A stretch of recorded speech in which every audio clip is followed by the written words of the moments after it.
I talked to something that wasn't my sister. So for some context, my family and I moved into our current house, and the house that this story takes place in, when I was like 3 years old. It is a 2-story building, completed sometime in the early 2000s. There are 3 bedrooms on the second floor. The master bedroom is to the left of this little walkway at the end of the staircase. Right next to it on the right was the room my younger sister and I used to sleep in when we were younger. And the last room, which was meant to be used as my younger brother's room once he got older, was all the way at the end of the hallway. But that room always remained empty and used as a storage room for the most part. When I was around 7 to 8 years old, I developed this new schedule of after-school procrastination. I would shower and then sit on my parents' bed to watch PBS in my mum's bedroom. She had the biggest TV and by far the better graphics than the other televisions around the house at the time. The TV sat on top of a large drawer chest in front of her bed.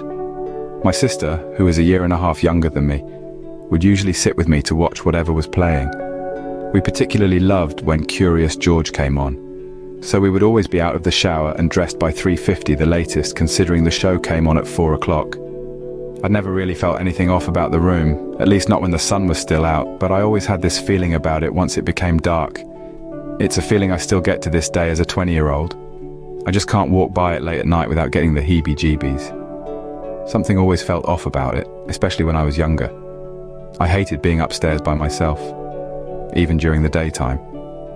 However, on this particular day, for whatever reason, I was up there by myself.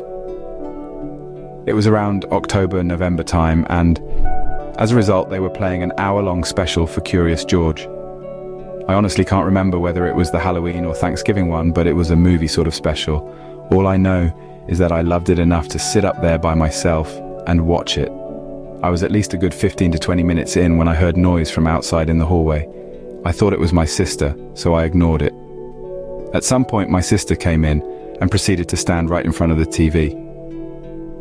My sister had this annoying habit of standing in front of any big screen and blocking the view for everyone.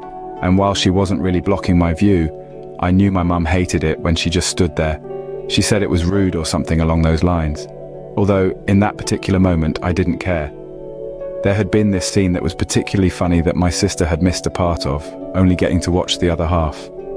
I began to tell her what had happened before, proceeding to laugh, expecting her to laugh too. But I didn't get a response, which annoyed me a bit, so I proceeded to say the same thing again. Yet I still didn't get a response from her. She stood still, glancing at the TV and away from me. Because I was on my mum's bed and the TV was right in front of me, all I could see was her back. The third time I got no response, I grew irritated, yelling her name and telling her to stop ignoring me, to look at me. That's when she turned around. Except it wasn't my sister.